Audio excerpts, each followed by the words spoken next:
किसे देना चाहते हैं। तो जब आप उस प्राइज को अचीव करने के बाद प्राइज को जो अचीव करने के बाद जो कुछ आपकी मुख से दो वर्ड निकलता है, उसी भाषण के समय जो आप भाषण देते हैं उसी को एक्सेप्टेंस कहा जाता है। एक्सेप्टेंस स्पीच का मतलब आपने समझ लिया, स्वीकृति भाषण।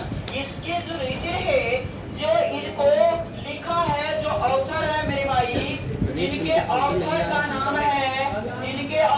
नाम है यांग सान सुकी।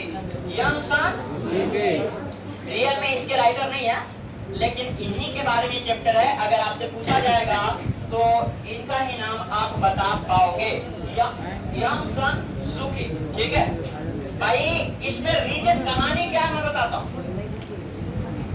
बाबू रे, मुझे फिर मारपीट करने के लिए, गलत कदम उठाने के लिए मजबूर मत करो भाई।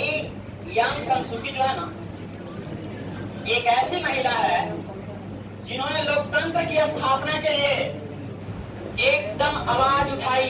यह म्यांमार की महिला है जिसको बर्मा कहते हैं। क्या कहते हैं? बर्मा, जिसकी राजधानी रंगून है। और लेकिन जब इनको प्राइज मिलना होता है, जिस दिन इनको प्राइज मिलना होता है उस दिन ये जेल में होती है। उस दिन कहाँ होती है? जेल में। तो इनके बदले में इनका एक बेटा होता है जिसका नाम है अलेक्जेंडर एरिस। क्या नाम है? अलेक्जेंडर एरिस भाषण देते हैं। उनके बदले में, अपने माँ के बदले में इनका पुत्र अलेक्जेंडर एरिस जो है उसको प्राप्त करता है। और उस प्राप्त करने के बाद बहुत ही, जो दुनिया का, संसार का सबसे प्रतिष्ठित प्राइज है, नोबेल प्राइज, जो कि नोबेल प्राइज जो है बाबू, आपको मैं बता दूं, नोबेल प्राइज जो होता है मेरे बंधु, वो दिया जाता है शांति के क्षेत्र में। किस क्षेत्र में? शांति के क्षेत्र में दिया जाता है। तो शांति के क्षेत्र में मतलब कि किनको? शांति के क्षेत्र में इनको, यांग सान सुकी को नोबेल प्राइज मिलता है। कब मिलता है? 1800 क्यों 1991 में मिलता है। 10 दिसंबर 1991 में इनको प्राइज मिलता है ओस्लो में। ओस्लो एक जगह है जो नॉर्वे की राजधानी है। नॉर्वे की राजधानी कहाँ है? ओस्लो है।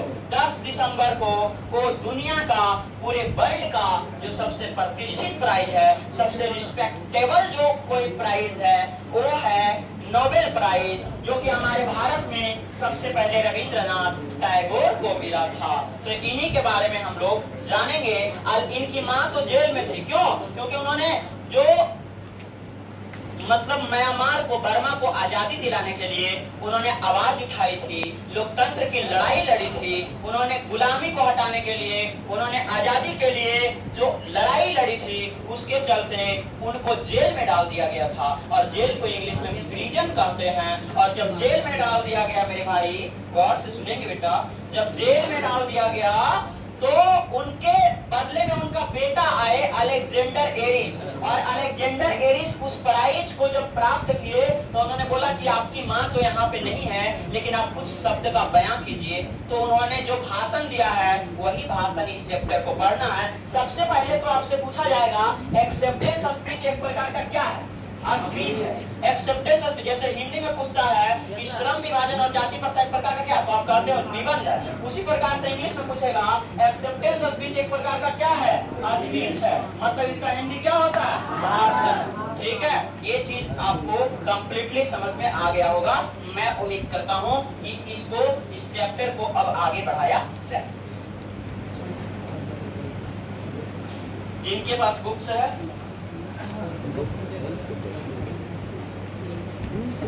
का क्या नाम है? एक्सेप्टेंस। हेलो, बात क्यों कर रहे हो? तुमको नहीं पढ़ना है?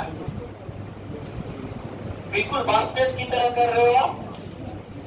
चैप्टर का नाम है एक्सेप्टेंस ऑफ स्पीच, जिसके राइटर है यांग सान सुकी। क्या नाम है?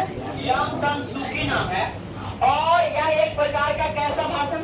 स्वीकृति भाषण है। देखिए एकदम सिंपल वर्ड में आपको बताता हूँ। लिखा है यांग सान सुकी born on 19 June 1945 in Rangoon, मतलब यांग सान सूकी जो महिला है, इनका जो डेट ऑफ बर्थ है मेरे बबुआ, इनका जो जन्म हुआ है वो 19 जून 1945 ईस्वी को हुआ है। और ये जगह जो है आपका रंगून है। रंगून जो है वो बर्मा की राजधानी है। रंगून कहाँ की राजधानी है? बर्मा। बर्मा को ही नाम बदलकर म्यांमार कर दिया गया है। बर्मा की राजधानी रंगून में यांग सान सूकी का जन्म 19 जून 1945 ईस्वी को हुआ था। Is a pro democracy. देखो एक बहुत ही शानदार शब्द आपको मैं बताने की कोशिश करता हूँ। देखो डेमोक्रेसी लिखा हुआ है। डेमो